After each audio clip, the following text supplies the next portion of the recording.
Ooh, what's up guys, Chris here, or Mighty Furtado, and welcome to my Never Dead review for the Xbox 360. And if you guys have seen my full playthrough of the game, if you haven't, please check it out. I will leave a playlist link down below in the description. And this game I've been anticipating to play probably since I saw the E3 2010 trailer. When I saw the trailer, I thought, it's a new IP from Konami, and, it had its, humorous jokes, kind of like, stuff that you see, and, quirky jokes, stuff like that. And, I was like, okay, this is a new IP from Konami, I'm gonna try it out, and I just like the gameplay because you actually play as a character named Bryce Boltzmann. I think that's what his name is. Bryce Boltzmann, who is voiced by David Lodge. Sorry, I had to look over there. And you play as him, and he's an immortal demon. Now, he actually works for a kind of sort of like CIA FBI group called the NDDA or the NDAA, which is a National Demon Association. I think that's what it's called. And what this group is that they hunt demons. Instead of hunting criminals and stuff like that, they hunt demons. You're actually followed by a character named Arcadia Maximil, who she is basically, she works for the NDA as well. And there's actually the COO. I don't know if he ever says his name. I'm trying to look. I don't think he does say his name.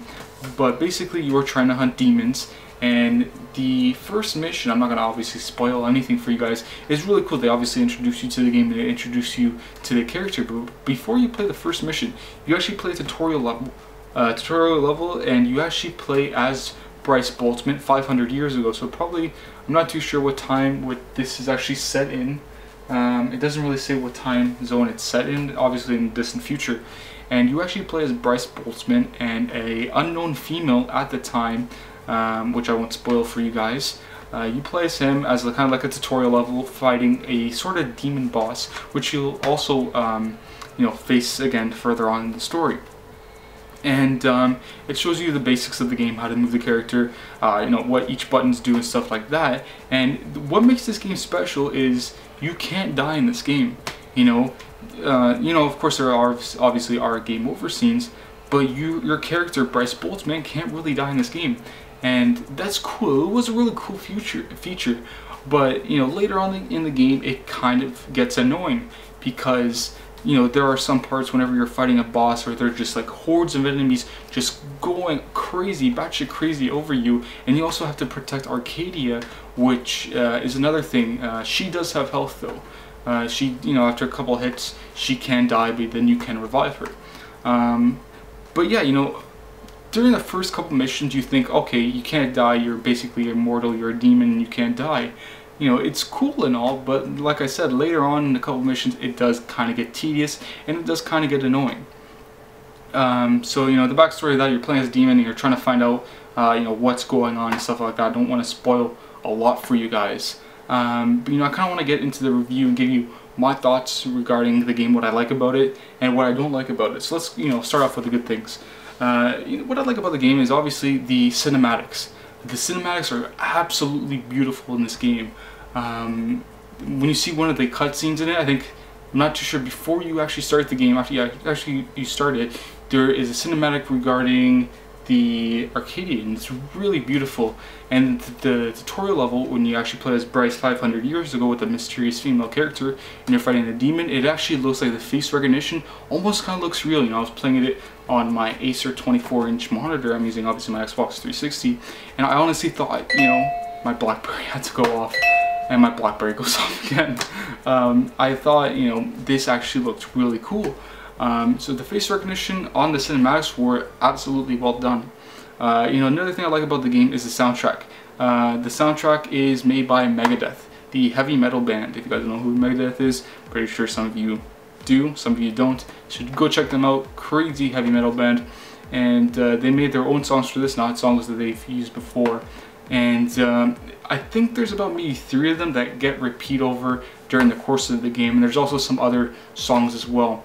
So I did like the soundtrack of this game. The controls were, as usual, left trigger, right trigger is to shoot your guns, and when you are actually using your sword, you hold the left trigger to log on to the enemy, and you actually use the right thumbstick to shoot with, actually not shoot, to swing with the sword.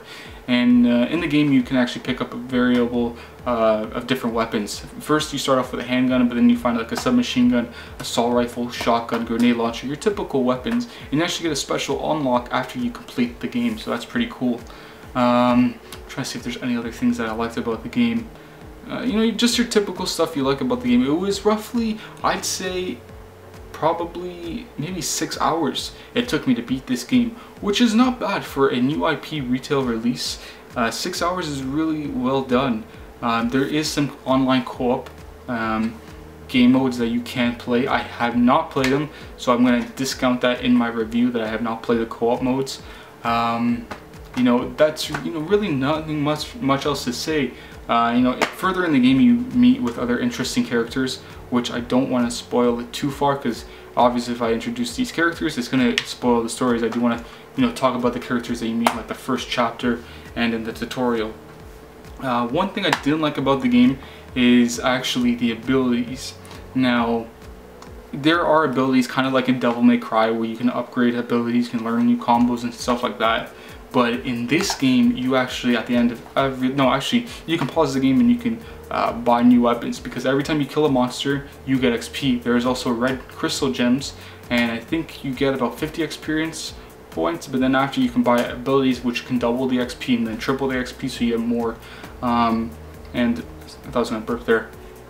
And I kind of like that they added the abilities, but the thing I didn't like about it was the ability slots. Now, at first you start off with 10 ability slots, and later throughout the game, after you beat each chapter, you can buy, you know, more ability slots, 2 more, 3 more, 3 more. But the thing is, there are only 3 packages you can buy of ability slots, and that's stupid. Honestly, you know, when I play a game like, you know, Never Dead, or I play the game like Devil May Cry and you can get new abilities and stuff like that, I expect to be able to learn all these abilities and use it towards my character so I can fight tougher enemies in the game, to, you know, fight the bosses, you know, try to make it a bit more easier for me, especially if I'm playing on a hard difficulty mode, which I wasn't in this game. I was actually playing on normal mode, you know. But the thing that, you know, that really bothered me, it was the restriction of how many abilities you could use. There aren't obviously too many. There are, you know, let's say if you get like, let's say there's one called Gun Impact, where it does more damage towards the enemy, you can get that, but in the next chapter will be Gun Impact 2, which will do, you know, 20% more, I said more twice, 20% more damage. So you got 10% plus 20, that's 30. And then later on, near the end of the game, you get the last one, which can do a total of like 50% damage to your enemies, which is, you know, really cool. But, you know, the thing I didn't like was that they kind of stopped you from putting all those abilities together to use towards the end of the game. They, you know, put the abilities. It would be cool if instead of using like 3 ability slots upgrade, where you can upgrade the slots, you know, every chapter you could spend like 100,000 XP, 200,000 XP to get more and more, so you can use all the abilities. You know, I had myself going throughout the pause menu, switching from like Gun Impact to Sword Impact, to switching from the sword abilities to the gun abilities, which was highly stupid. Another thing I didn't like about the game was near the end, when I was actually fighting the boss, the character's voice acting. I'm not going to say that the voice acting was bad. I'm saying the way that they programmed it was so stupid, because, you know, when you're fighting a boss, you want to focus on the boss. This is the last boss you got to beat. You got to try all hard to beat this boss, and, you know, you want to try to beat the game and get it over with. But you had Arcadia, which sounded to me like a nagging fucking bitch. Honestly, I'm not, you know, disrespecting the voice actor. I'm disrespecting the way that they programmed her and the way that they made her, you know, sound. You know, the boss was doing this attack over and over again. I'm not going to spoil it for you guys, but, you know, she kept saying, "Bryce, watch out, he's gonna attack. Bryce, watch out, he's gonna attack," over and over again. And I'm like, fuck, this bitch is fucking annoying. Why doesn't she shut her fucking mouth? And she kept saying it. And at one point, I had to mute my headphones that I was using to hear the game audio. And honestly, I honestly wanted to fucking smash my controller, because I found that annoying.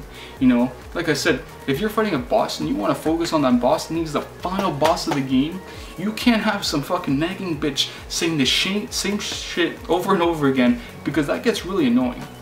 But other than that, you know, the voice acting was amazing. I really like the voice acting, you know, done by, I believe David Lodge, who did Bryce Boltzmann, Michelle Ruff, who did Arcadia, Maximil, and I don't know the other ones. It was just those two. But you know, actually, one more con that I have to give about this game is that in some points, you know, you get cinematics in this game, which are cool. The cinematics, like I said, are absolutely amazing. But I think this happened maybe 4 or 5 times. When a cinematic would be done, you would see enemies coming towards you, and then your character, you know, Bryce Boltzmann, he'd be there, and out of nowhere they attack you, you know, rapidly, and you have no chance to evade the enemies, and then your body parts just go flying, which is highly retarded. You know, that pissed me off. You know, that happened to me 5 times at least in the game, and if you actually see my playthrough, it does happen. You know, my body parts go flying everywhere. That's it. And like, you gotta be fucking kidding me. Like, the cinematic just ended. They couldn't give me like immortality so my body parts don't go flying and I don't get attacked, so I can at least escape from them. Of course that doesn't happen. But you know, it is what it is. But what do I have to rate Never Dead for the Xbox 360? You know, I saw other review, you know, online media outlets give this game a 3 out of 10. IGN gave this game a 3 out of 10, which was really brutal because, you know, it's a new IP from Konami. You know, this game has been in development for maybe like 3 years, something like that. And for the IGN to give this game a 3 out of 10 is highly brutal because they give other games which are sequels, you know, 8.5 out of 10, 9 out of 10. It's really, really brutal. What I give Never Dead for the 360 is a 7. I know that I did point out a lot of cons, a 7 out of 10 by the way. I know I pointed out a lot of cons, but since this is a new IP and this game is highly playable, you can probably go through the campaign over again, you know, using your new abilities and stuff like that. So there is replayability in this game, and then there is the online multiplayer co-op, which you can do. Sadly, there isn't any local co-op, which kind of sucks, but there is. Alright, sorry, my camera cut off. But what I was saying is that there is online multiplayer co-op. I'm not too sure if there is offline.